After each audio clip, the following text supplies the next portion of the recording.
નમસ્કાર મિત્રો, ફરી એકવાર આપણી બધાની યુટ્યુબ ચેનલ રાહુલ કોમ્પ્યુટર ઓફિશિયલમાં આપનું દિલથી હાર્દિક સ્વાગત છે. તો મિત્રો, થંબનેલ અને ટાઇટલ વાંચીને સમજી જ ગયા હશો કે આજે આપણે ઘરે બેઠા આવકના દાખલાની અરજી વિશે સ્ટેપ બાય સ્ટેપ સંપૂર્ણ માર્ગદર્શન મેળવીશું. મિત્રો, થોડા જ સમય પહેલાં ગુજરાત ગવર્મેન્ટે સિટીઝનને ઘર બેઠા સેવા મળે એ માટે 20થી 25 સેવાઓ જેમ કે જાતિના દાખલાઓ, આવકના દાખલા તેમજ રેશન કાર્ડ વગેરે અરજીઓ ડિજિટલ ગુજરાત પર લાઈવ કરી છે, જેથી સિટીઝનોએ તાલુકા પંચાયત, ગ્રામ પંચાયત તેમજ જનસેવા કેન્દ્ર પર હવે જવાની જરૂર નહીં પડે. હવે સિટીઝન ઘર બેઠા અરજી કરી ઘરે બેઠા જ દાખલો તેમજ અન્ય સરકારી કાગળો ડિજિટલી આપણા મોબાઈલ તેમજ કોમ્પ્યુટર પર મળી રહેશે. તો મિત્રો, હવે સમય બગાડ્યા વિના આગળ આપણે વધીએ. તો મિત્રો, ગૂગલ પર આવીને આપણે પહેલાં ટાઈપ કરીશું ડિજિટલ ગુજરાત. એ પહેલી જ વેબસાઇટ આવી જશે. પહેલી જ વેબસાઇટ પર ક્લિક કરવું એટલે ડિજિટલ ગુજરાતવાળી વેબસાઇટ ખુલશે. વેબસાઇટનું ઇન્ટરફેસ આવી રીતના દેખાશે. અહીં વિવિધ મેનુ હશે. આમાં લોગિનમાં જવાનું. લોગિનમાં સિટીઝન ઓફિસ અને સ્કૂલ લોગિન હશે. એમાં આપણે સિટીઝન લોગિન પર જવાનું. સિટીઝન લોગિન પર ક્લિક કરશો એટલે આ ટાઈપ ખુલશે. એમાં મોબાઈલ નંબરને, પાસવર્ડને કેપ્ચર કોડ નાખવાના હોય છે. એના માટે આપણે પહેલાં ન્યૂ રજિસ્ટ્રેશન કરવું પડશે. તેથી ન્યૂ રજિસ્ટ્રેશન પર ક્લિક કરવું. ન્યૂ રજિસ્ટ્રેશન સિટીઝન પર ક્લિક કરવું. અહીં મોબાઈલ નંબર લખવો, એટલે ઈમેલ આઈડી લખવી. નીચે પાસવર્ડ છે. પાસવર્ડ માટેની નીચે માહિતી આપેલી છે. માહિતી તમારે શાંતિથી વાંચી લેવી. આ માહિતી સાથે તમારે વાંચી લેવી અને એ રૂલ્સનો ફોલો કરવાનું રહેશે. તો અહીં પાસવર્ડ લખીએ છીએ આપણે નીચેના નિયમ પ્રમાણે. બીજી વખત પાસવર્ડ લખવાનો રહેશે. પછી અહીં કેપ્ચર કોડ નાખવાનો. કેપ્ચર કોડ નાખશો એટલે સેવનો ઓપ્શન આવશે. જો તમે નીચેના રૂલ્સ પ્રમાણે જો નહીં નાખ્યું હશે તો સેવનો ઓપ્શન નહીં આવશે. એટલે તમારે નવેસરથી રૂલ્સ પ્રમાણે પાસવર્ડ લખવાનો રહેશે. પાસવર્ડ નાખશો એટલે સેવનો ઓપ્શન આવશે. સેવ કરશો એટલે જે મોબાઈલ નંબર આપ્યો હશે એ મોબાઈલ નંબર પર ઓટીપી આવશે. તો અહીં ઓટીપી નાખવો. ઓટીપી નાખી કન્ફર્મ કરવાનું રહેશે. એટલે ફરીથી તમે મેઇન મેનુ પર આવી જાઓ. મેઇન મેનુ પર મોબાઈલ નંબર પર ક્લિક કરવાનું. અહીં મોબાઈલ નંબર નાખવો. યુઝરનેમમાં મોબાઈલ નંબર નાખવો. પાસવર્ડ તમે જે સેટ કર્યો છે તે પાસવર્ડ નાખવાનો રહેશે. પાસવર્ડ નાખી નીચે કેપ્ચર કોડ નાખવાનો રહેશે. કેપ્ચર કોડ નાખી લોગિન કરો. લોગિન કરશો એટલે મિત્ર તમારી પર ઓટીપી આવશે. એ ઓટીપી જે મોબાઈલ પર આવે તે ઓટીપી એટલે 4 આંકડાનો ઓટીપી આવશે. એમાં મેસેજમાં ઓટીપી આઈડી અને ઓટીપી પાસવર્ડ લખેલો છે. એમાંથી 4 આંકડાનો જે ઓટીપી આવે તે ઓટીપી પાસવર્ડ એટલે લખવાનો રહેશે. નાખો પછી કન્ફર્મ કરવાનું રહેશે. કન્ફર્મ કરો એટલે આ રીતે ઇન્ટરફેસ ખુલશે. સૌ પ્રથમ તો પ્રોફાઇલમાં જવું. પ્રોફાઇલમાં પર્સનલ ડિટેલ્સ પર ક્લિક કરવી. મિત્રો, અહીં આપણે પ્રોફાઇલ બનાવવાનું રહેશે. એટલે પ્રોફાઇલ બનાવવા માટે તમે નીચે આવશો એટલે વી એક્સેપ્ટ આધાર કન્સર્ટ આવે. એના પર કન્સર્ટ પર ક્લિક કરવું. માહિતી વાંચી લેવી પૂરેપૂરી. અહીં આપણે કન્સર્ટ આપવાનું રહેશે. કન્સર્ટ પર ક્લિક કરી એક્સેપ્ટ અને કન્ટિન્યુ કરવાનું રહેશે. કન્ટિન્યુ કરી અહીં આધાર નંબર પૂછશે. તમારે આધાર નંબર નાખવાનો રહેશે. અહીં 12 આંકડાનો આધાર કાર્ડ નંબર નાખીએ આપણે. આધાર કાર્ડ નંબર નાખી સેન્ડ ઓટીપી કરવાનો. સેન્ડ ઓટીપી કરશો એટલે તમારા મોબાઈલ પર ઓટીપી આવશે. જે આધાર કાર્ડમાં મોબાઈલ નંબર રજીસ્ટર હશે તેના મોબાઈલ નંબર પર જે ઓટીપી આવશે ઓટીપી એટલે નાખવાનો રહેશે. ઓટીપી નાખશો એટલે આવી રીતના ખુલશે. આમાં નામ ને બધી માહિતી ભરેલી આવશે. તમારો ફોટો પણ આધાર કાર્ડમાં જે હશે તે આવશે. પછી આટલેથી આપણે શ્રીમતી, શ્રીમાન જે લાગતું હોય તે સિલેક્ટ કરવાનું રહેશે.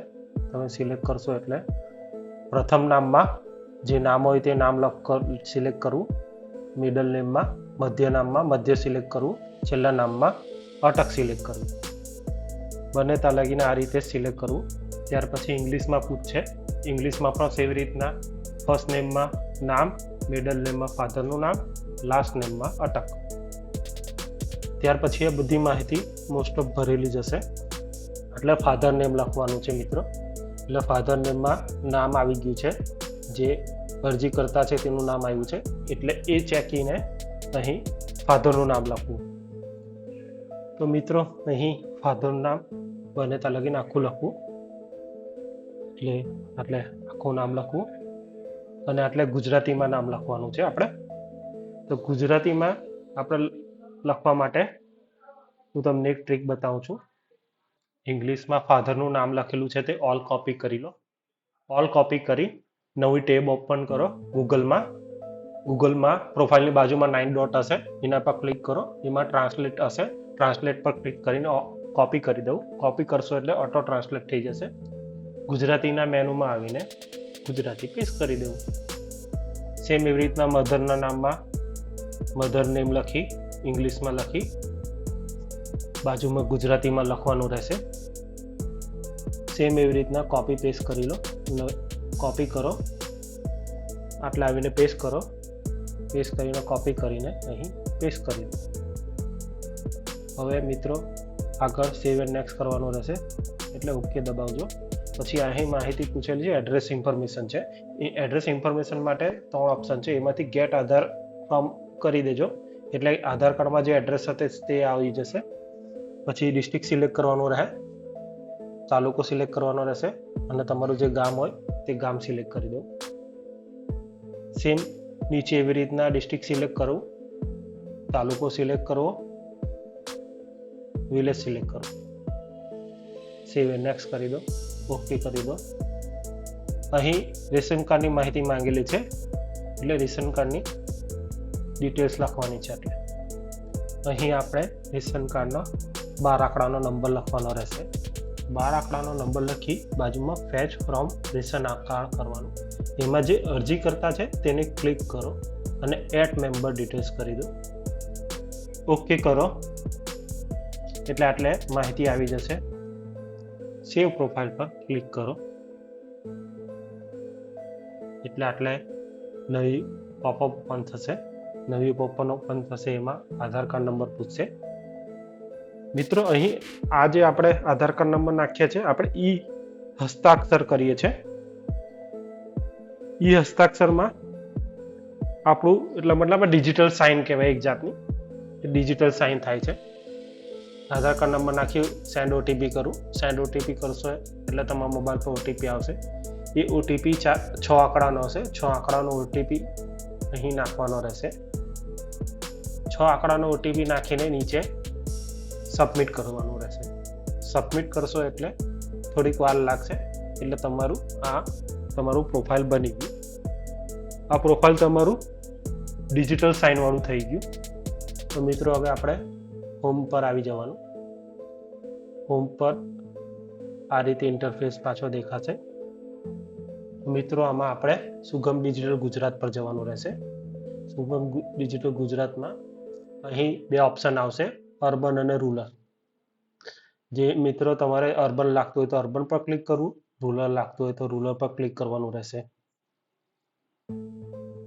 તો મિત્રો તમે જોઈ શકો છો આટલે બધી જાતના SC ST OBC EWS થી લઈને બધી જ ઓનલાઈન વિવિધ પ્રકારની બધી અરજીઓ મૂકેલી છે. ઇન ફીચરમાં આમાં બધી નવી અરજીઓ એડ થશે. અત્યારે આપણે ઇન્કમ સર્ટિફિકેટ માટે એપ્લાય કરવાનું છે, એટલે ઇન્કમ સર્ટિફિકેટ પર ક્લિક કરીએ. આટલે પૂરી માહિતી આપેલી છે. માહિતી એક વખત શાંતિથી વાંચી લેવી. કન્ટિન્યુ સર્વિસ પર ક્લિક કરવી. કન્ટિન્યુ સર્વિસ પર ક્લિક કરશો એટલે એપ્લિકેશન નંબર આવશે, કન્ટિન્યુ કરવાનું રહેશે. કન્ટિન્યુ કરશો એટલે આપણી જે પ્રોફાઇલ બનાવેલી ટોટલી માહિતી આટલે આવી જશે, એટલે આપણે કોઈ આટલે ભરવાનું રહેતું નથી. અહીં same as a permanent address પર ક્લિક કરી નેક્સ્ટ કરવાનું રહેશે. નેક્સ્ટ કરશો એટલે ઓકે બટન દબાવવાનું આવશે. ઓકે બટન દબાવશો એટલે આટલે સર્વિસીસની માહિતી પૂછેલી છે, કે તમારે શેના પર્પઝ માટે ઇન્કમ સર્ટિફિકેટ જોઈએ છે, ગવર્મેન્ટ સ્કીમ માટે, સ્કોલરશિપ માટે, લોન માટે. આપણે અહીં ગવર્મેન્ટ સ્કીમ અસિસ્ટ માટે સિલેક્ટ કર્યું છે. આમાં તમારે નીચે પૂછે છે તમે ફાર્મર છો, બિઝનેસ કરતા છો કે જોબ કરતા છો. જો તમે બિઝનેસ કરતા છો, બિઝનેસ પર ક્લિક કરશો એટલે આ ફાર્મરની ડિટેલ્સ નહીં ખુલશે. ફાર્મરની ડિટેલ્સ ટોટલી એ રહેશે. ફાર્મર પર ક્લિક કરશો તો ફાર્મર પર ડિસ્ટ્રિક્ટ સિલેક્ટ કરી, તાલુકો સિલેક્ટ કરી, વિલેજ સિલેક્ટ કરી, સર્વે નંબર નાખવાનો રહેશે. પછી ક્લિક વેરીફાઈડ લેન્ડ ડિટેલ્સ કરશો એટલે તમારી ફાર્મરની ટોટલી ડિટેલ્સ આવી જશે. બરાબર. આપણે આટલે બિઝનેસ સિલેક્ટ કરેલું છે એટલે આપણે બિઝનેસ સિલેક્ટ કર્યું છે, તો ફાર્મરની ડિટેલ્સ આપણને આવશે નહીં. બરાબર. એટલે બિઝનેસ સિલેક્ટ કરીને તમારે આગળ આવો એટલે તમને પાન કાર્ડ અત્યારે માંગેલું નથી. ઓક્યુપેશન પૂછ્યું છે તો ઓક્યુપેશનમાં આપણે બિઝનેસ લખવાનું રહેશે. બિઝનેસ કરતા હોય તો બિઝનેસ લખવાનું રહેશે. એટલે અહીં અરજી કરતા બિઝનેસ કરતા છે. બરાબર. એટલે બિઝનેસ લખવાનું રહેશે. ઓકે. હવે આગળ આવી જાઓ. આગળ આવી ગઈએ તો એટલે કઈ જગ્યાએ તમે બિઝનેસ કરો છો તેની માહિતી આપવાની છે. એટલે સુરત સિલેક્ટ કરું છું. તાલુકો સિલેક્ટ કરવાનો છે. કયા ગામમાં ધંધો કરો છે તે તમારે સિલેક્ટ કરવાનું છે. બિઝનેસ કરો છો. અહીં ઓક્યુપેશન એડ્રેસ એટલે તમે કઈ જગ્યાએ ધંધો કરો છો તે ધંધાનું તમારે પૂરું એડ્રેસ જણાવવાનું રહેશે. તો અહીં આપણે અરજી કરતાનું પૂરેપૂરું એડ્રેસ લખીએ મિત્રો. અહીં ફેમિલી યરલી ઇન્કમ લખવાની છે. તો કેટલા ફેમિલી મેમ્બર છે તે લખવાનું છે. નંબર ઓફ મેમ્બર્સ કેટલા અર્નિંગ કરતા છે તેનું લખવાનું છે. એક મેમ્બર હોય તો એક લખી દેવું, બે હોય તો બે લખી દેવું. તે એક લખેલું છે એટલે આપણે નેમ ઓફ મેમ્બર લખવાનું રહેશે. એટલે જે અરજી કરતા છે તેનું નામ લખીએ. રિલેશનશિપ મેમ્બરમાં સેલ્ફ આવશે. એજ ઓફ મેમ્બર, ઉંમર લખવાની છે અહીં. એટલે શું સોર્સ છે તમારો ઇન્કમનો એટલે અહીં બિઝનેસ લખવાનું રહેશે. અહીં યરલી ઇન્કમ લખવાની છે. તો મિત્રો આપણે જે ઇન્કમ લખીએ છીએ તે ઇન્કમ ટેક્સનું રિટર્ન પ્રમાણે ઇન્કમ લખીએ છીએ. ઇન્કમ લખી એડ મેમ્બર કરી દઉં. એડ મેમ્બર કરીને મેમ્બર સેવ કરી સક્સેસફુલી ઓકે કરી દઉં. નીચે બિલની ડિટેલ્સ નાખવાની છે. જે તમારા ઘરે લાઇટ બિલ આવે છે તે લાઇટ બિલની ડિટેલ્સ નાખવાની છે. તમારું જે કંઈ લાગતું હોય તે મારું DGVCL લાગે છે. DGVCLનો નંબર 50 પર ક્લિક કરી ક્લિક વેરીફાઈ ઇલેક્ટ્રિક બિલ કરવાનું રહેશે. તમે એના પર ક્લિક કરશો એટલે ગ્રાહકની ડિટેલ્સ આવી જશે, કન્ઝ્યુમરની ટોટલી ડિટેલ આવી જશે. એટલે અહીં અરજી કરતા જાતે જ છે કન્ઝ્યુમરમાં, એટલે કન્ઝ્યુમરનું નામ આવી ગયું. જો આમાં કોઈ ફાધર હોય તો ફાધરની લાઇટ બિલની ડિટેલ્સ નાખી શકે. પછી નેક્સ્ટ સિલેક્ટ કરવું, ઓકે કરો. અહીં મિત્રો ડોક્યુમેન્ટ એટેચ કરવાનો પ્રોસેસ કરવાની છે આપણે. અહીં પણ લાઇટ બિલ જ સિલેક્ટ કરવાનું છે. એટલે બધા જ ઓપ્શન આપેલા છે. SMC વાળાને SMC, AMC વાળાને SMC, અદાણી ગેસ વાળાને અદાણી ગેસ, ઇલેક્ટ્રિક બિલ વાળાને ટોરન્ટ વાળાને ટોરન્ટ ગેસ. પણ આપણે ઇલેક્ટ્રિક બિલ ગામડાઓમાં DGVCL હોય છે કે જે કંઈ લાગતું હોય તે હોય છે તે આપણે સિલેક્ટ કરવાનું રહેશે. અહીં પાછો કન્ઝ્યુમર નંબર એટલે ગ્રાહક નંબર નાખવાનો રહેશે. ગ્રાહક નંબર નાખવાનો રહેશે. પછી પ્રોવાઈડ કન્સર્ન કરવાનું રહેશે. પ્રોવાઈડ કન્સર્ન આપીને સબમિટ કરવાનું રહેશે. એટલે તમે કન્સર્ન આપો છો. એમાં ફેચ ડિટેલ્સ કરશો. ફેચ ડિટેલ્સ કરશો પછી કેપ્ચર કોડ નાખવાનો હોય. કેપ્ચર કોડ નાખીને ફેચ ડિટેલ્સ કરવાની રહેશે. ફેચ ડિટેલ્સ કરશો એટલે નીચે નામ આવી જશે. અત્યારે કોઈ એરર આવી છે પણ તમે ફેચ ડિટેલ્સ કરશો ને એટલે નીચે નામ અને બધું આવી જશે. અહીં રેકોર્ડ ફેચ થઈ ગયું છે. રેકોર્ડ ફેચ થઈ ગયા પછી નીચે નામ અને ડિટેલ્સ આવી જશે અને નીચે વેરીફાઈ સોર્સ લખાઈને આવી જશે. ત્યાર પછી આપણે પ્રૂફ ઓફ ઇન્કમ આપવાનું છે. પ્રૂફ ઓફ ઇન્કમમાં આટલા ઓપ્શન છે આપણી પાસે. એમાંથી કોઈ બી એક અપલોડ કરવાનું છે. આપણા કસ્ટમર પાસે છેલ્લા 1 વર્ષનું ITR રિટર્ન છે તો છેલ્લું ITR રિટર્ન આપણે અહીં સિલેક્ટ કરીએ છીએ. અહીં આપણે ડોક્યુમેન્ટ નંબરમાં ITR રિટર્નમાં રહેલો 16 આંકડાનો એકનોલેજમેન્ટ નંબર લખવાનો રહેશે. પછી બ્રાઉઝ પર ક્લિક કરું. જે ITR ઇન્કમ ટેક્સ રિટર્ન છે તે અપલોડ કરવાનું છે. આ અટેચમેન્ટ થઈ ગયું. જો અધર ફેમિલી ઇન્કમ હોય તો ડિટેલ્સ બતાવવાની છે. તો મિત્રો આટલે આપણે 2 ડોક્યુમેન્ટ અપલોડ કરવાના હતા. બે ડોક્યુમેન્ટ આપણા અપલોડ થઈ ગયા છે. હવે સબમિટ કરવાનું રહેશે. સબમિટ કરશું એટલે કન્સર્ન આપવાનું રહેશે. એટલે ગીવ કન્સર્ન આપવાનું રહેશે. જો કન્સર્ન નહીં આપ્યું હોય તો ઉપર ક્લિક કરવાનું રહેશે. ઉપર ક્લિક કરીને ગીવ કન્સર્ન આપવાનું રહેશે. ઓકે. હવે અહીં 2 ઓપ્શન આવશે, પેમેન્ટ કન્ડિશન અને make e sign using gateway. એમાં આપણે સેકન્ડ નંબરનો ઓપ્શન સિલેક્ટ કરવાનું છે, make e sign and paying use. એટલે આધાર કાર્ડ નંબર રાખવાનો રહેતો નહીં, ઈ હસ્તાક્ષર કરવાનો આવ્યો છે. એમાં આધાર કાર્ડ નંબર લખેલો જ આવશે. એટલે ઓટીપી જનરેટ કરવાનો રહેશે. ઓટીપી જનરેટ કરશો એટલે તમારા મોબાઈલ પર 6 આંકડાનો ઓટીપી આવશે. એ ઓટીપી એટલે દાખલ કરવાનો રહેશે. અહીં સિલેક્ટ કરી સબમિટ કરી દો. પછી આ પ્રમાણે ખુલશે. અહીં એટલે સર્ટિફિકેટ નંબર લખેલો આવશે. ઈ સાઇન ફોર્મ એપ્લિકેશન આવશે ને પેઇંગ યુઝિંગ ગેટવે આવશે. 2 ઓપ્શન આવશે. આની પર ઈ સાઇન એપ્લિકેશન ફોર્મ પર ક્લિક કરશું તો ડાઉનલોડ થશે, એપ્લિકેશન ખુલશે. આપણે જે એપ્લિકેશન કરી છે તે એપ્લિકેશન ખુલશે. એ બંધ કરીને પે યુઝિંગ ગેટવે આપણે એટલે ₹20 પેમેન્ટ કરવાના છે. તો અહીં પે કરી દઉં. પે પર ક્લિક કરશો એટલે નવું પોપઅપ ખુલશે.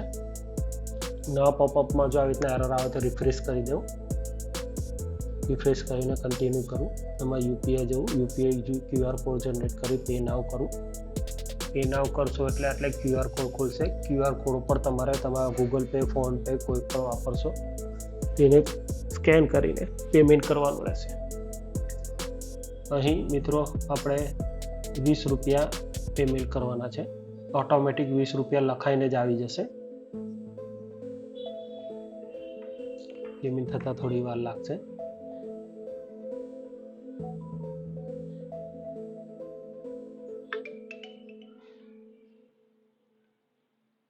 પેમેન્ટ સક્સેસફુલી થઈ ગયું. એટલેથી પ્રિન્ટ કાઢવાની જે તમે ₹20 પેમેન્ટ કર્યું છે, ₹20 ડિજિટલ ગુજરાતની તમારી ₹20ની પ્રિન્ટ આવશે. તો તમે સેવ કરી લો એક જગ્યાએ. કેન્સલ કરો. ઓકે. જુઓ આ પ્રમાણે તમારી એપ્લિકેશન સબમિટ થઈ ગઈ. આ તમારી એપ્લિકેશન તમારા મામલતદાર જન સેવા કેન્દ્ર પર પહોંચી ગઈ છે. અહીં તમારે એપ્લિકેશન ડેટથી લઈને સર્વિસીસથી લઈને સ્ટેટસ, મામલતદાર માંગરો, એડિટ ફોર્મમાં જશો એટલે તમારી પાસે વ્યૂનો ઓપ્શન આવે. વ્યૂનો ઓપ્શનમાં એપ્લિકેશન તમે જે અરજી કરી છે તે અરજીની માહિતીઓ બધી એટલે ઉપલબ્ધ રહેશે. તો મિત્રો આવા નવા વિડીયો જોવા માટે મારી યુટ્યુબ ચેનલને સબસ્ક્રાઈબ કરો, વિડીયોને લાઈક કરો અને બધાને શેર કરો, જેથી બધા મિત્રોને આવા નવા વિડીયોની માહિતી મળી રહે.